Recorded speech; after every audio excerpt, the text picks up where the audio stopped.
Please, Professor Lammer.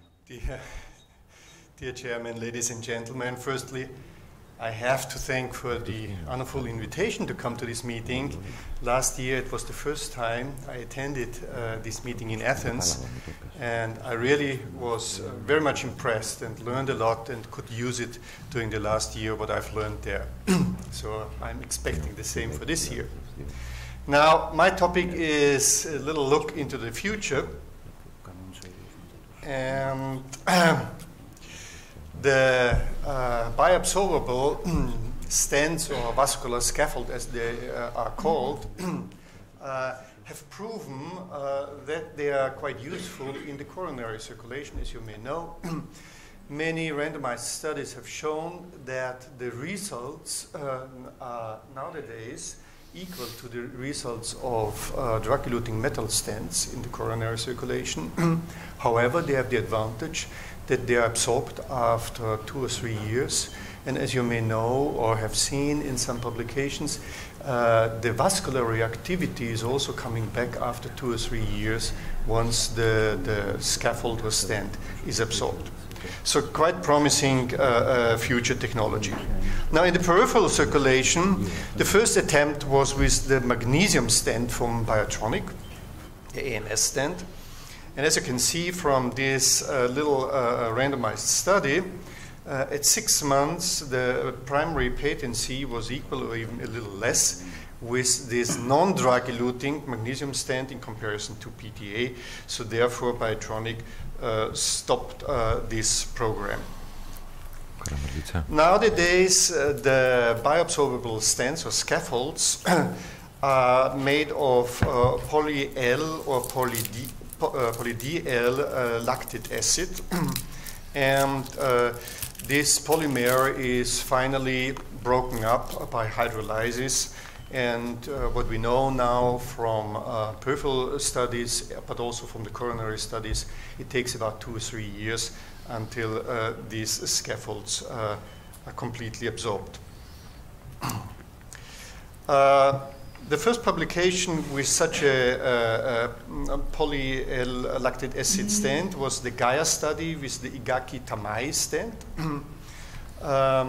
Just recently published in JACC, and 30 patients were treated with SFA lesions, and the binary restenosis rate and the TLR rate were quite high. So at 6 months, 39.3% binary restenosis rate, at 12 months, 67.9%, and accordingly also quite high TLR rate. However, the Igaki Tamai stent was not a drug-eluting stent.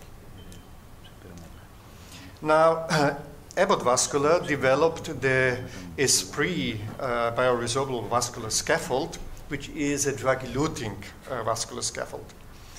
The scaffold itself was specifically designed for the peripheral circulation, so this is different to the coronary absorbed scaffold, which is now since many years in use.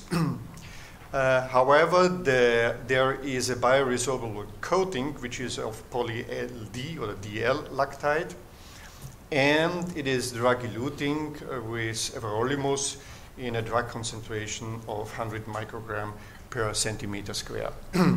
So this coating and the drug concentration and the drug release, which is a fast drug release, are the same as it is in the coronary stents.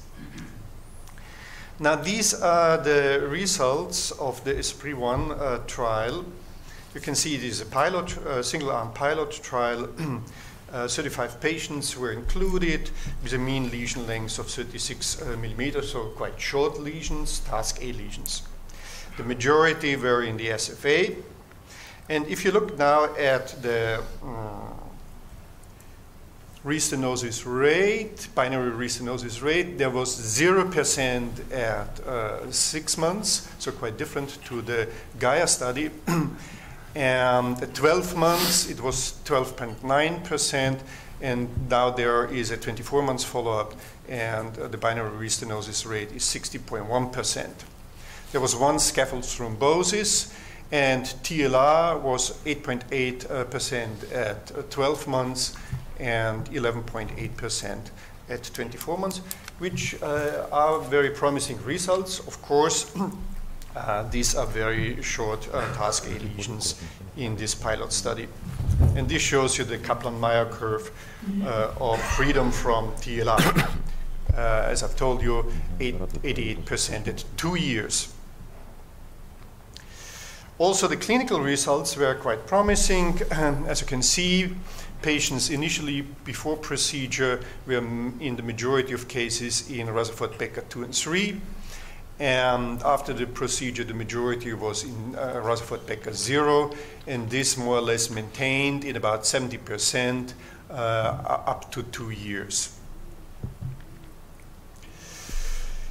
Within this study, there was also a core lab adjudicated control angiography at 1 year.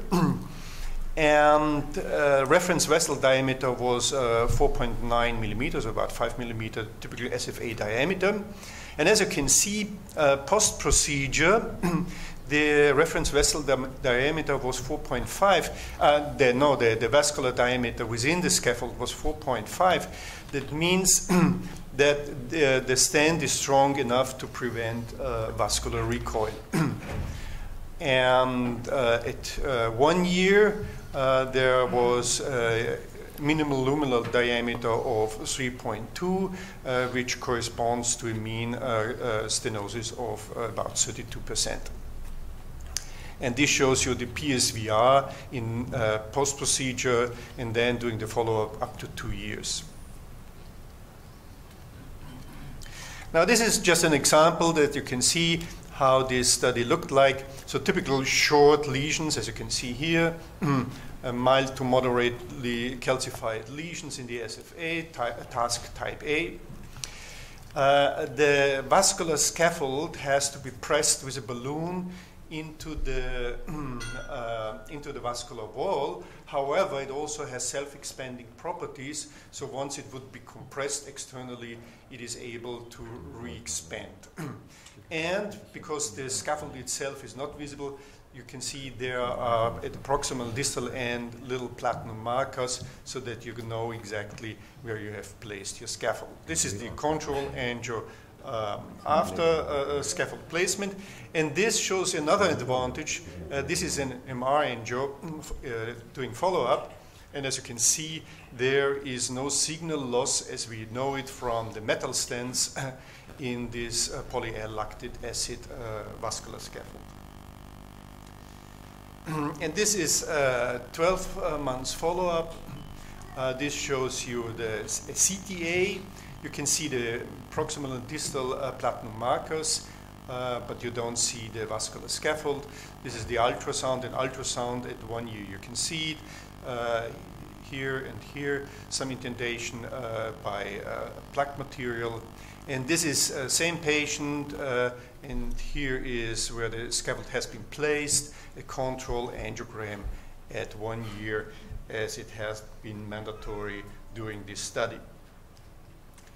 Now, there are also other developments under trials. So one is the so-called Stanza BVS. It's also made of polyl-lactic acid. However, it is paclitaxel eluting. The first trial was without paclitaxel, had also too high restenosis rate. Now they have a paclitaxel eluting scaffold. It has to be stopped immediately due to interstent thrombosis, but I think now they have redesigned it and it will continue in the future. So let me come to my conclusion.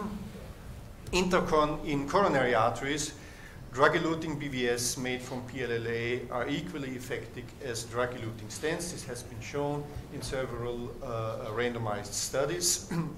And they have the advantage that they don't leave anything behind. And as I've told you, vascular reactivity is coming back after 2 or 3 years. In peripheral arteries, BVS made from magnesium and PLLA without drug elution have shown high restenosis rate. like the AMS stand, magnesium, and Igaki-Tamai stand. So therefore, I think it needs a drug-eluting technology. And as I've shown you, the Esprit everolimus-eluting BVS has shown quite a low binary restenosis rate and TLR rate at 2-year follow-up. So there is also sufficient follow-up to show that there is no late catch-up phenomenon after the first year. Thank you for your attention.